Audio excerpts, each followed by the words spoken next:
Okay. Thank you, everyone, for coming. I think they wanted me to ask you guys to please turn off your cell phones. If you want to take pictures, you're more than welcome. But we're going to go ahead and get started. So, quickly introduce myself. My name is Brooke Van Duzen. I am Twitch's Director of Game Developer Success. For those of you that didn't hear, Twitch announced Developer Success yesterday. It's a new effort at our company to help support developers and everything they want to do with the Twitch platform, helping them be more successful in doing that. And one of the most common questions we get at Twitch is, how do I make a successful game for Twitch? It's a question we've been trying to answer for the last 5 years, all the way back to the Justin TV days when I first joined. And we feel like we got a pretty good answer here today, so welcome to Built for Broadcasting. Before we get started, just want to talk a little bit about our agenda for today. So first thing we're going to do is define the problem. What does success mean, and how we're going to make sure we're all on the same page there. Then we're going to go through a little bit about what we know, things that we've learned over the last 5 years, things we've seen that have worked really well. And then we're going to spend the last section of the talk talking about where things are going. Working at Twitch, we have a unique perspective on a lot of the mechanics that broadcasters use that really work on their channels, and we think there's a huge opportunity here for game developers to leverage some of these inside their games. So we're going to look at those and talk about different ways in which we think they can be used. One other thing I want to do before we get started is just state some key assumptions. So this talk assumes that you guys here make games in some way, shape, or form. It also assumes that you are somewhat familiar with the Twitch ecosystem. You know what a viewer is and a broadcaster is, and are generally familiar with the fact that we're a live video and chat site, and maybe watch a stream or two and know some of the content. And the third thing is you believe Twitch can help your game successful. You know that Twitch is well over 100 million monthly actives. It makes it, bar none, one of the largest game platforms on the planet. This talk does not go into why you should do this. This talk is all about the, okay, this is how you do it. So the problem. How do I make a successful game for Twitch? Success can mean many different things to many different people. For a lot of people, it's I want my game to be monthly top 10 every month. Some people, it's I just want someone to broadcast it when I launch it, right? But one commonality that I think all of these success cases share is the fact that there's a broadcaster streaming content from your game, and then there's some amount of viewers watching and engaging with that content. And so when you say, how do I make my game successful on Twitch? What we really want to ask ourselves is, how do I get broadcasters to play my game? And I put the right broadcasters in there, because if a broadcaster doesn't have anyone on his channel and no one's watching, I don't think most people would call that successful, right? And at the same time, if broadcasters are sitting there flaming the game and not, enjoying it, like we want people to have fun, right? And chat and engage. And so for that, this problem's actually been solved. You can pay people a ton of money to do it. Tried and true solution, obviously not available to everyone, so this talk is going to focus on number 2. How do we build a game that broadcasters actually want to play? How do I make a game broadcasters want to play? So one other thing I want to talk to you before we really dived in is the Twitch Broadcasting SDK. This was a program I was in charge in for about 2 years. During that time, we integrated with over 70 games and products, and the Twitch Broadcasting SDK was essentially, technically it was a video and audio coder wrapped in a bunch of functions that allowed game developers to just plug it into games super easy. And the idea was that at the time, broadcasting was really, really hard. The tools that broadcasters were using to send content with Twitch weren't designed for the purpose. You didn't have any broadcasting software, that just didn't exist. And we thought if we made it really easy to share content, that would be great. So the hypothesis at a high level was, well, if we make it easier to create video content, we'll have more content creators, more video content, more viewers of that content. And it turns out we were half right. We were very, very good at getting much, much more video content. In fact, before and after an integration, we saw on average about 4x the previous baseline on both content creators and content coming from that game. But very interestingly, we saw no statistically significant difference in the total engagement around that game's content before and after. This means less than a 1% in total views. There are some exceptions here, PlayStation and Xbox being one, but from a game-by-game basis, it didn't, flat out didn't work, and this is why we no longer offer this product. And what we realized is we were solving a problem. We were saying, okay, how do we make it easier to create content? But we weren't asking ourselves, well, why do people want to watch this content? Like, what are they watching? What makes it interesting? And why are they engaging with it? And we were completely ignoring the fact that Twitch broadcasters and all video content creators spend a lot of time and energy creating really compelling, engaging content. And one thing the internet does not lack is lots of video content, right? So we were ignoring that and ignoring how competitive the Twitch ecosystem is by nature.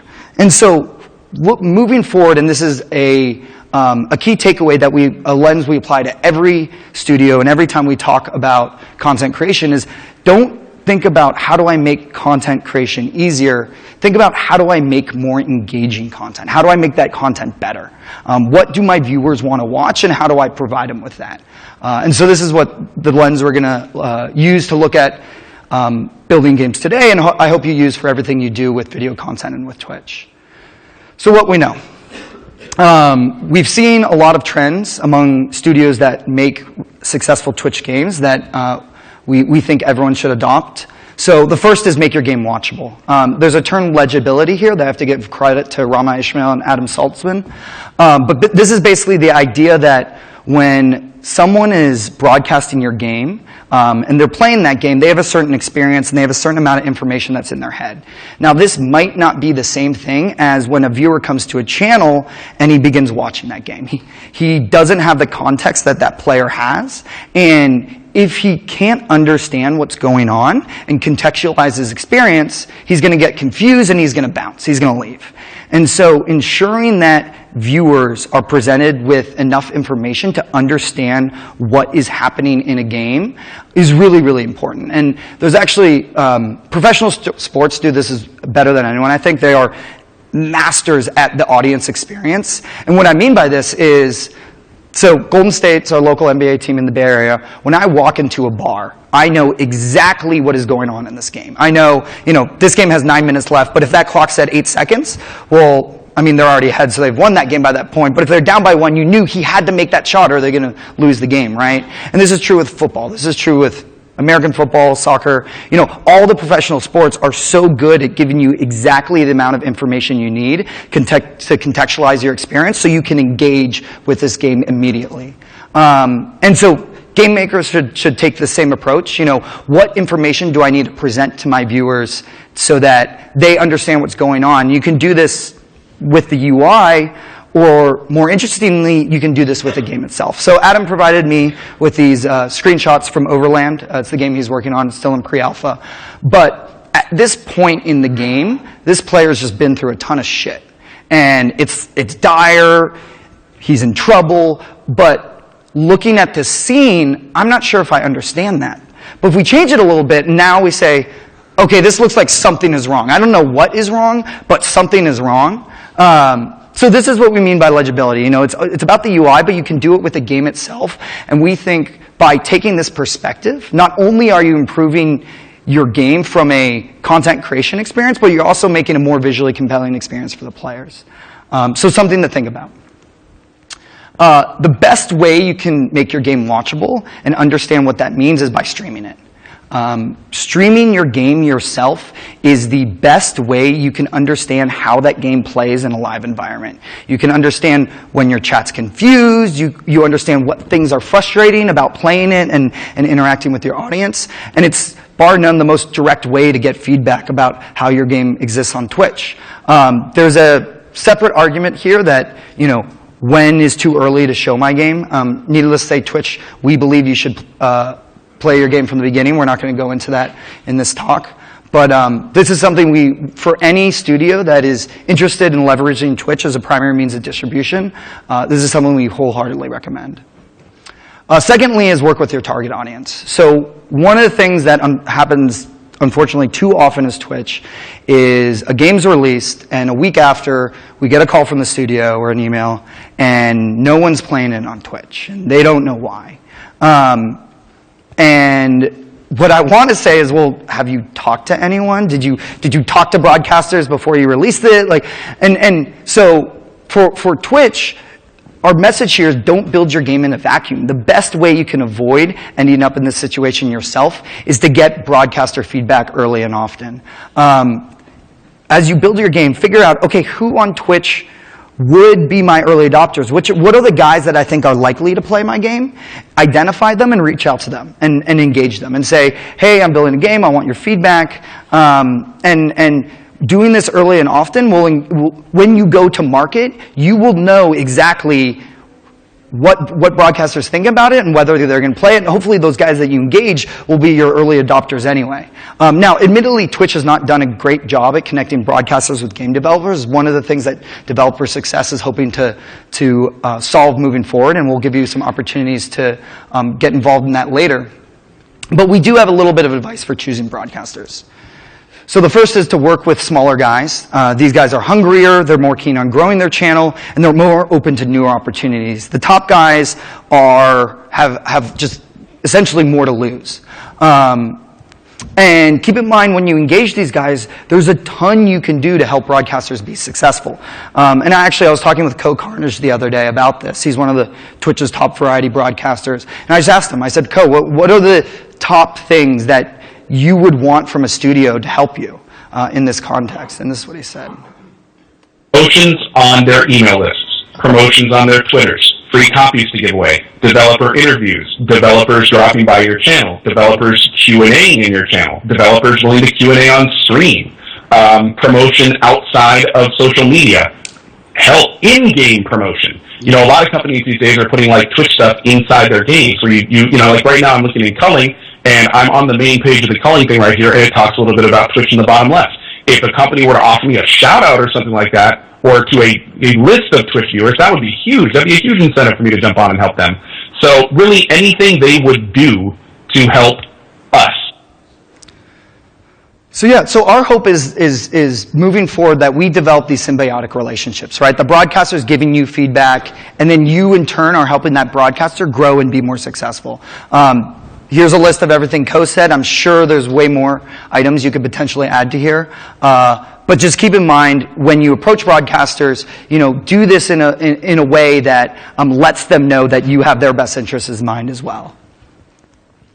Another thing we've learned is, depending on the type of game you're building, there's certain core features that work well on Twitch. We're going to talk about three game types today.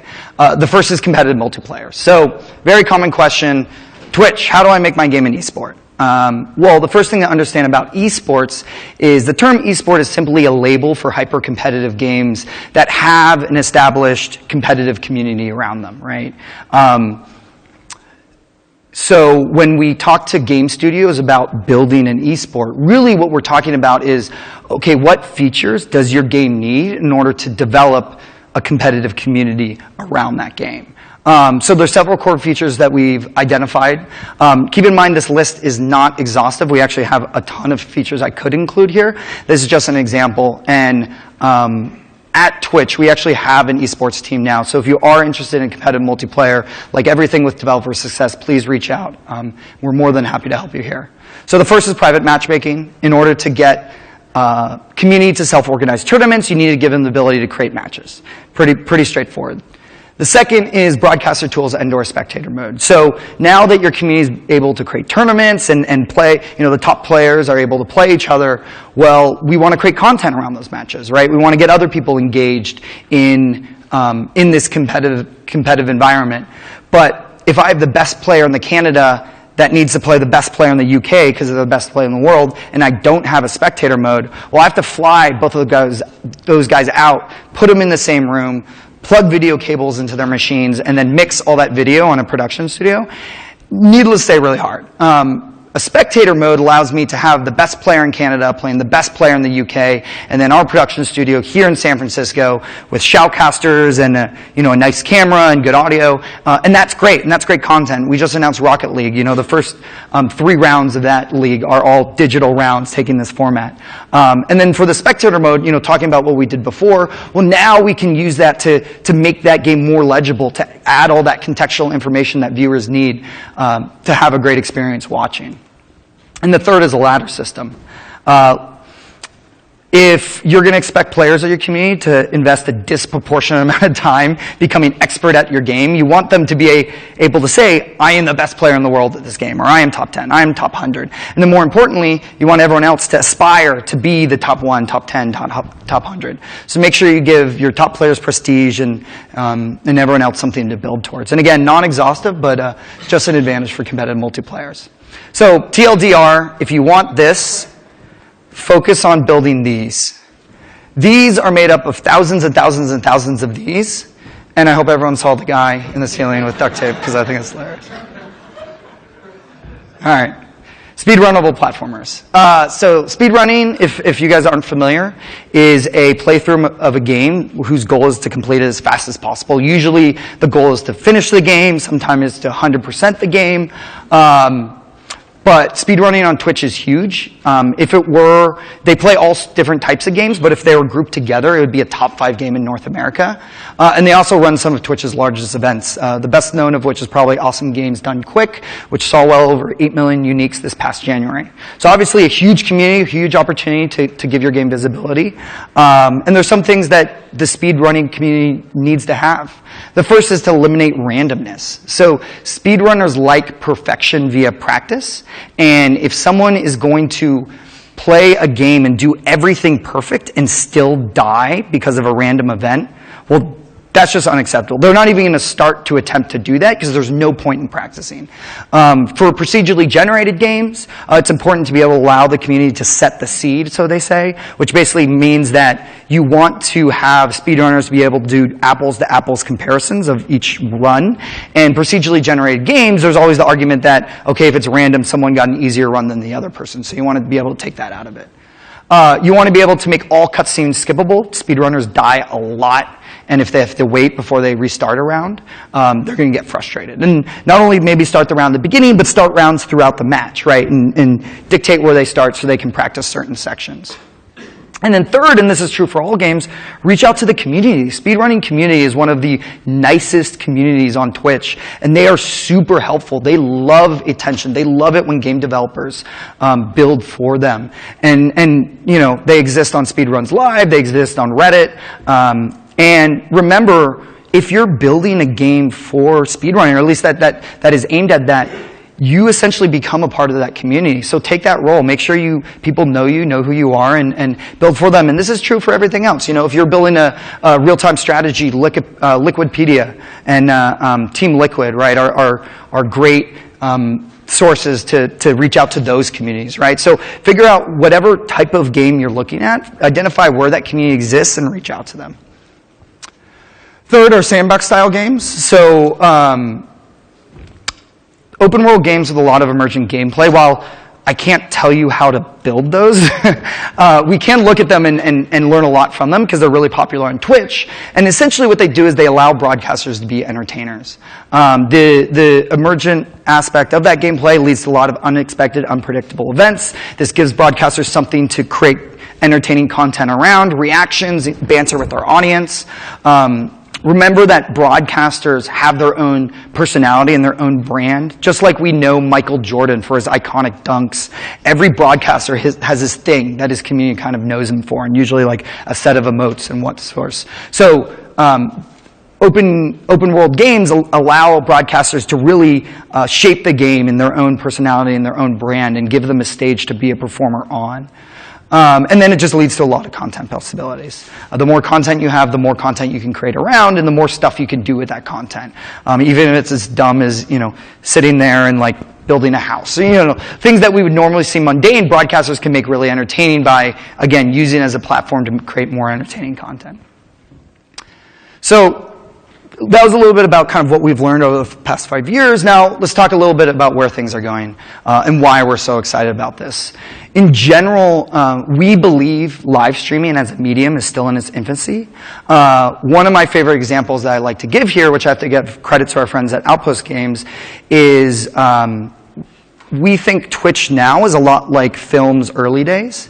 And what I mean by this is when movies were just starting to come out, a lot of the early movies were simply recorded plays.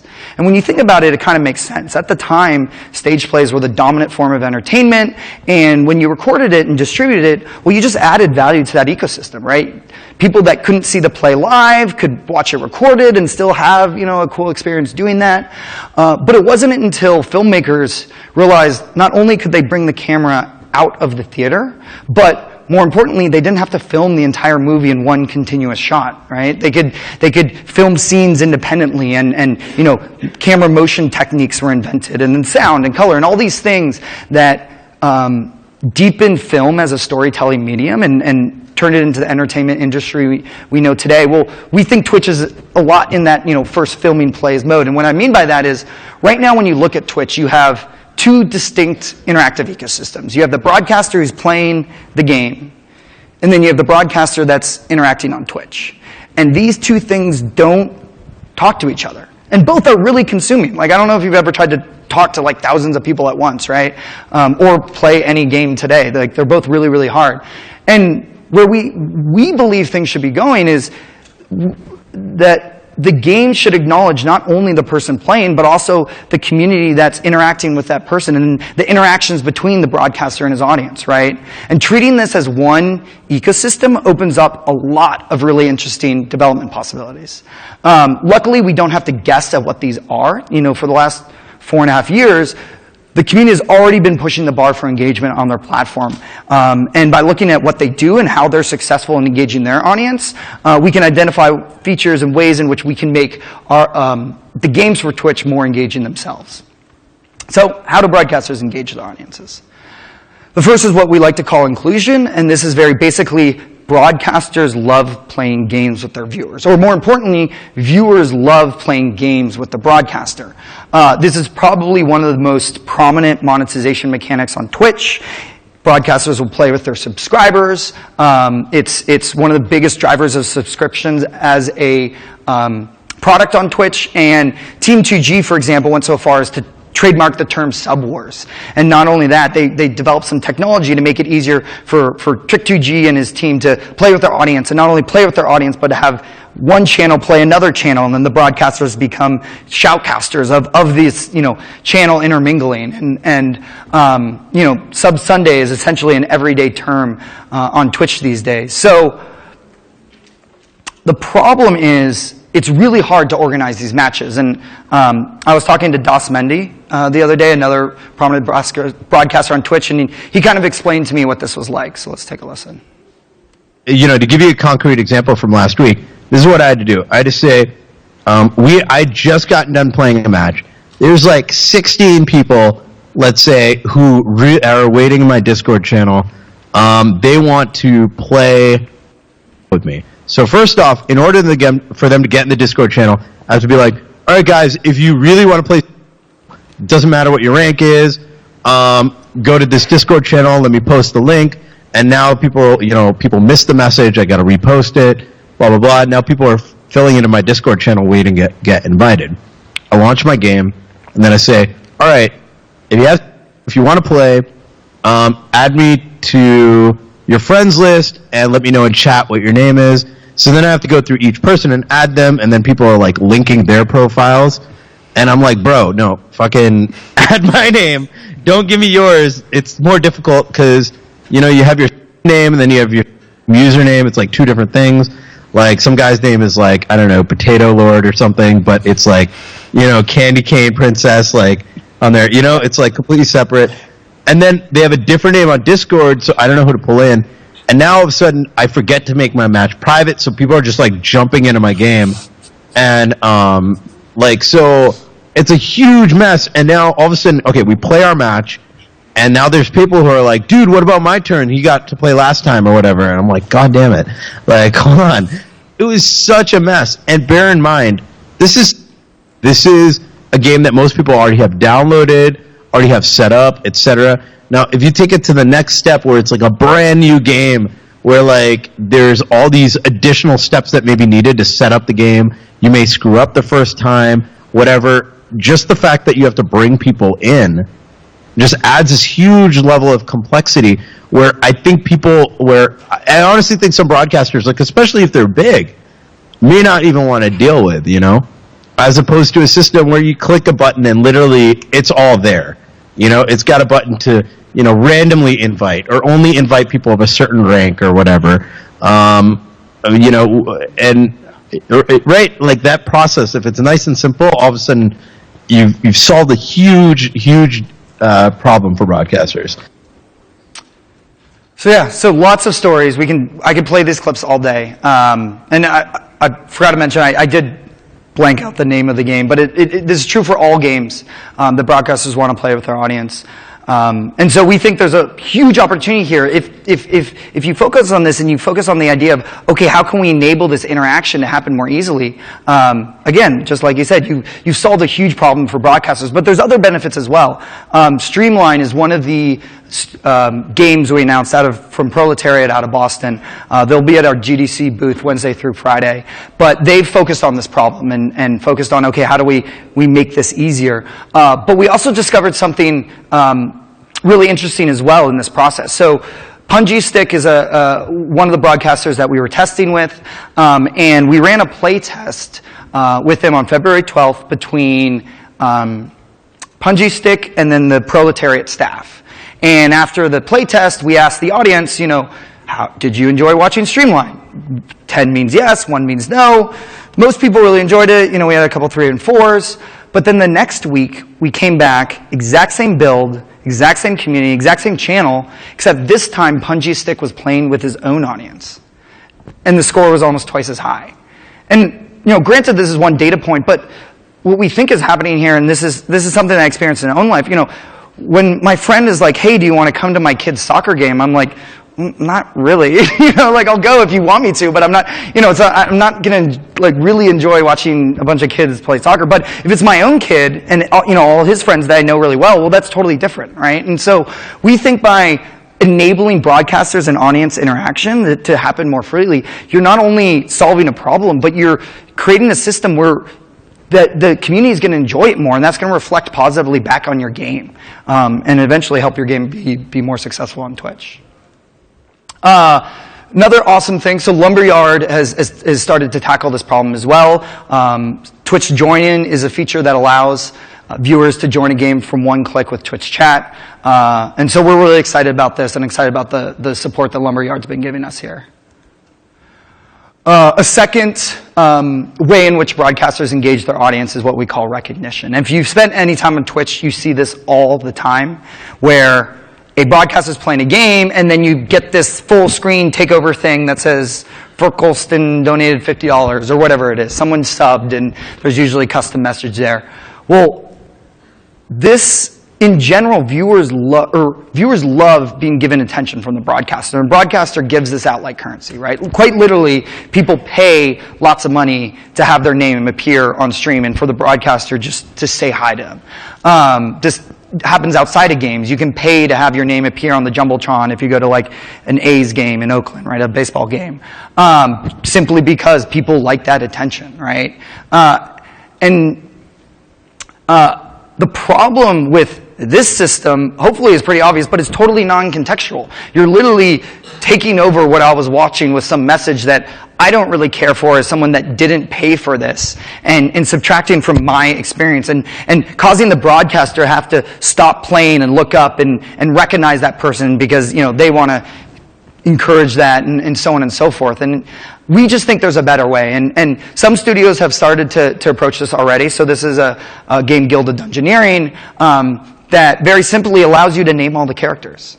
And broadcasters, when you give them this option, will always choose their community's names. In fact, people have even created tools that allows broadcasters to click and it'll randomly generate a name from their chat so they can throw it in more easily. That's how prevalent this is. And then what's more, this game's really awesome because then everyone who dies, the broadcaster can go back and like, dude, Sam, you suck, and Liler, and, you know, like, make, again, just more contextually relevant recognition and banter with the audience and allowing them to be more engaging. So we think there's a lot of opportunity for games to do this now. And going back to our early mechanic, inclusion, well, if you're building a game where broadcaster can play with his audience already, well, after that game ends, you know, who won that game? Surface that. Surface the guy that had the best accuracy. Surface the guy that died the most so we can make fun of him. Surface replays so the broadcaster can then turn into a shoutcaster and create content about his audience, right? There's lots of different ways in which you can do this in a more contextually relevant way that just adds to the experience overall. So third thing is what we call motivation. And this is something that's exploded in popularity on Twitch over the past year. But essentially, it's virtual currencies. This is a Swift buck. Latch and Friends he gives experience points to his audience, but they all work the generally the same way, where you watch on Twitch and every 10 minutes or some unit of time, you get a Swift buck or an experience or a token or a sand dollar, depending on the broadcaster. They usually brand it. And the way that broadcasters usually use this is, okay, you get a bunch of money, and then you can bid on whether you think the broadcaster is going to win or lose the next game. And that's pretty much it. I mean, the problem is the broadcaster, they don't have, since it's totally external to the game, you know, there's just not much you can do with this. And everyone loves to climb the leaderboard. Like, people are obsessed with these virtual currencies. And you can see this is just in the past year. This is all, so companies have popped up to start offering this service to broadcasters. And in the past year, we've had over 2 million connected accounts. And that number is just still growing because, frankly, it works. People work. But again, it's so limited right now. Like, I've seen broadcasters' channels where it's like, pay me 500 points and I'll feed my squirrel, right? Or things like that. You get a custom. I mean, they're trying to add value to it, but what ends up happening is at the end of every, you know, month or so, they just hit this big reset button because they want to mix up their leaderboard. So this is a pretty well-known mechanic in gaming, and we think there's a lot of opportunity for games to leverage this in their own games, right? And let's, you know, again, tying it back to the earlier mechanics, inclusion. We'll have them pay currency to be the next player, or have them pay to be the next character that's named, right? Like, one thing Superfight did, another of our studios we announced yesterday, built for Twitch games, is they did this really cool thing. So you can see the channel here. They're voting and their names pop up, which is awesome. People love that, right? Again, recognition on stream. But if you win, you get points in Superfight, and then those points stay with you as a viewer, so that if you ever go and decide to buy the game, you can then reclaim those points as a player. And so you've essentially begun to progress players in their game without even having to buy them, right? And you turn this awesome mechanic that's proven that we know increases engagement on Twitch into a user acquisition mechanic. And so we're really excited about this. We think this is really awesome. We love the work that Superfight's done. Again, they're going to be at our booth Wednesday through Friday, so I definitely go check them out if you can and talk to them about what they've done there. So talked a little bit about how broadcasters engage their audiences and where they add value. Well, we think there's another way that games can engage audiences directly. That, you know, if I had to say, I think this is the most greenfield of all these opportunities. And this is basically by allowing those viewers to directly influence the game. Choice Chamber was the first attempt to really dig into this problem. Michael Molinari is actually giving a talk right after this on a Choice Chamber postmortem that I would encourage you to attend if you can. But essentially, the way Choice Chamber works, if you don't know, is the broadcaster plays this little character, and the audience chooses what weapon he uses, or what monsters come up, or environmental effects. And this was huge. This game was massive on Twitch. You ask any broadcaster, you know, if they've heard of Choice Chamber, and they'll tell you. And this is so John Sandman, another broadcaster I talked to last week, I asked him, I was like, what kind of games, how do you choose what games to play, and what are your favorite games? And this is what he answered. So there's a couple games like that right off the bat. Let me get the name of it that I absolutely love. This is like at least once a week thing on my channel that kills it, and I'm shocked that there's not more games like it. Yeah. Choice Chamber, great. Why aren't more, you know, like, so good, you know, and you're starting off, and like, what's so fun about that is, like, I get to react to audience choices, and I get to tell them what I want, and they never choose that. So then I get to try and, like, throw some reverse psychology, be like, I really, really want the hammer. It's so powerful. And like totally BSing, but then they don't know what to do. So they're giving me things, and like, there's just great moments where it's like, I don't want Pogo. Chat, please, don't give me Pogo. And then they give you Pogo, and it's like this, like, I'm a very, like, vocal, like, what the fuck, man? Like, just, like, you know, freaking out kind of thing, and, like, just walking off, and, like, that moment is so good. So awesome news. So Lumberyard, they've integrated Twitch chat play directly. Super easy to adopt. And just yesterday, they released a ton of new features for it that allow you to bean count and create votes and scores and score those super easy. Again, super excited about the work that Lumberyard's doing here. So choice chambers first. We've seen some other really cool approaches to this problem. Clipflash is one. The really cool thing about Clipflash is, so they actually took the interactions outside of chat. So if you look here on the right, if you go to Jackbox TV, if you're watching this game on Twitch, you can go to Jackbox TV on your phone, and in the top right of the screen, you can see join the audience. And so you enter that 4-letter room code, and boom, you're connected to your game, and now your phone is the controller for that game. And we think this is really cool because then when you go back, again, let's look at some of these other mechanics. Well, let's say that player's earning points. Well, you can display that on screen, right? And use that to help progress the player through the game. You can use that as a way to maybe get the player to join the game really easy. And also communicate like unique player state back to that player. So things we're really excited for. Talking about Streamline again, so one of the things they've done is we have a delay API that we just released this week as well. And this is something that lets this viewer controller know how big the delay is between the broadcaster and that viewer. So as these events in the activity feed and you know, as the player is voting on what's going on in the game, and this is all ways in which these audience can interact with this game, it all syncs with the video.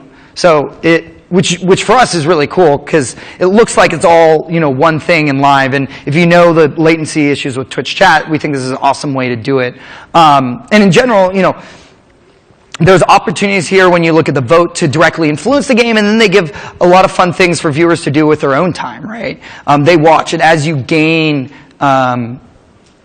As the broadcaster and the players do things like double kills and, you know, they call them like splats and plebes, then the viewers can follow along and get bingo, and then they get a ton of points, right? Points that then they can use to bet on the next match and to climb the leaderboards and whatnot. And so we're really excited about this. Another unexpected thing, though, when we started playtesting this is over half of the audience that was highly engaged with these viewer controllers, the guys almost universally love this, did not chat on Twitch. And so for us, you know, Twitch is one of the most engaging video mediums that ever happened. Well, there still is a huge percent of people that don't chat. And in general, like for me, it took me a while to start chatting on Twitch, but this is a much lower way to get people engaged with your game and your content and completely unexplored. And so we think, you know, when we look at this, well, this is a whole new universe and opportunity for games to engage potential players and their audience and things like that. So we're really, really excited about this. And one of the things we announced yesterday was Stream First. So this, you know, we talked about all this potential. One of the things we believe is that it's not enough to consider Twitch, you know, 3 months before launch or 6 months for launch. What we're really excited about are games that really put Twitch and this community interaction closer to the core of that game design. All the games you saw, Super Fight, Streamline, and the third game from Shell Games, also at our Twitch booth, Wastelanders, are all stream first and consider these questions before they even start writing a single line of code. And so if you're interested in making a stream first game, please let us know. You know, we're here for feedback. We can offer you integration support, and then we can also connect you with we have partners asking us, we want to work with game developers doing this. We'll connect you with those guys so you don't have to work in a vacuum, right? You can use them for feedback and also to test your new features and make sure you're doing things that are really awesome and help engage. So just as a quick recap, build a game broadcasters want to play. Focus on enabling more engaging content, not more content, more engaging content. Make your game legible, solicit broadcaster feedback. Consider how broadcasters engage their audience today, inclusion, recognition, motivation. Give the audience influence. And consider these points from the beginning of your game, not halfway through. And then finally, Dev Success is here. Please reach out. We have a Twitter, Twitch Dev. We're going to be releasing new features to help developers with everything I talked about here. We have now developer accounts that you can register for on dev.twitch.tv. You will be able to do things with those soon, but in the meantime, you'll get on our email list. Kathy Astronoff, our VP of Developer Success, is giving a talk Friday. If you're more interested in the why and kind of the effect that Twitch has on games today, I would strongly encourage you to check that out. I'm also giving this talk a second time on Thursday at 3:30 for anyone else, any of your friends that might have missed it, at the Lumberyard booth. Mandatory slide, we are hiring. We have a lot of ambitions for developer success, so if you want to work on these problems from the Twitch side, we have a lot of open positions. We're hiring in San Francisco, Seattle, and Austin. So if you or anyone else you know is interested, you can apply here, or if you just want to talk about it casually, I'm more than happy to. Email me directly, brooke@twitch.tv. So thank you.